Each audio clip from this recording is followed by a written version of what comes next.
First of all, thank you for letting me be in here today and working with you a little bit on your poetry. So I know that you've started exploring poetry, is that right?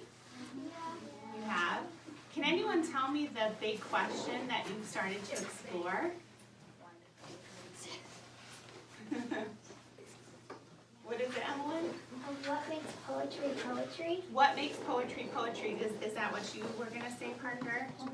Okay, so what makes a poem a poem?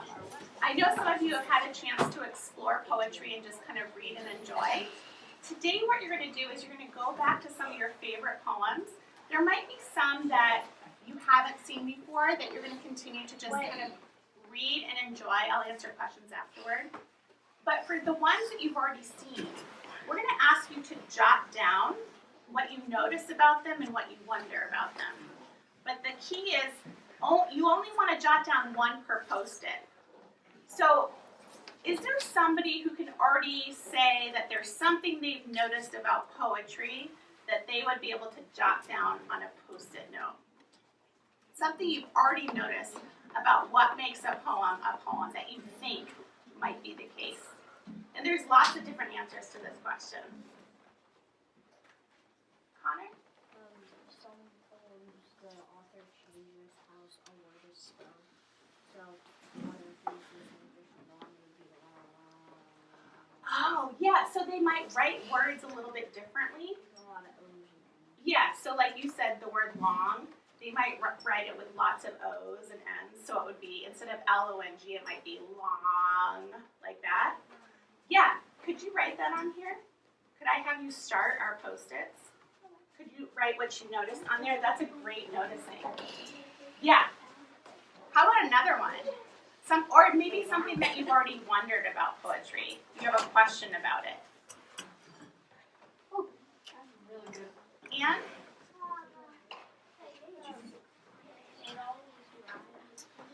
So is your question that it always rhymes, or are you noticing that it rhymes?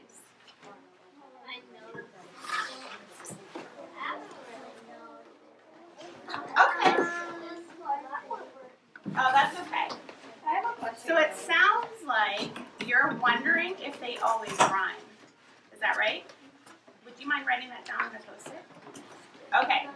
That's kind of what you're going to do. So Connor and Anne are modeling that you're going to write one noticing or one wonder per post-it. Some of you with your hands up may already have a noticing in mind. You can start with what you've already noticed before you start looking at more poetry. And then we're going to come together and we're going to share our noticings and wonders and start to answer the question, what makes a poem a poem?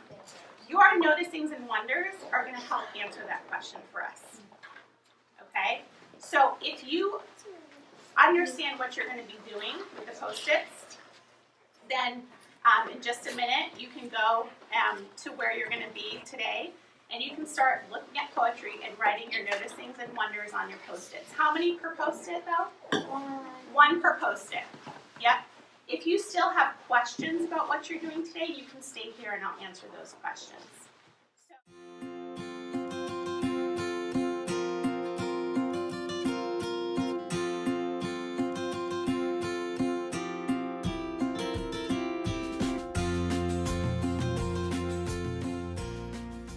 I think whenever we're doing this kind of work, I think it's always useful to hear what some people are noticing and wondering about so that it helps generate more noticings and wonders. So is anybody willing to share something they've already noticed or something they already wonder about? And we'll just take a few of these. I see lots of hands, which makes me so happy, but I'll just take a few. Ashton?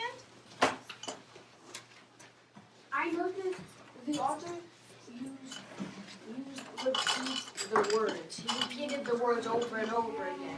Oh, how many, have any of the rest of you noticed that sometimes the author will repeat a word? Yeah? Like, yeah. So repetition, thank you, Ashton. That's a great noticing. What's another noticing or wonder? Hannah?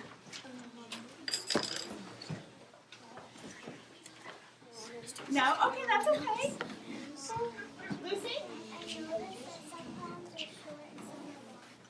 Has anyone else noticed that some poems are short and some are long? Yeah. I just read one. Thank you. Awesome. If you have the same noticing, feel free to put it down on your sticky note. Just because someone else has already said it doesn't mean you don't also notice that. It's okay to say, oh yeah, I noticed that too, and write that down. I'm going to teach us one more for now, and then I'm going to give you some more questions to think about. Christopher. This is a wonder. Okay. Why do poems exist? That's a great question. Why do poems exist? Has anyone else wondered that? Yeah. Some people have.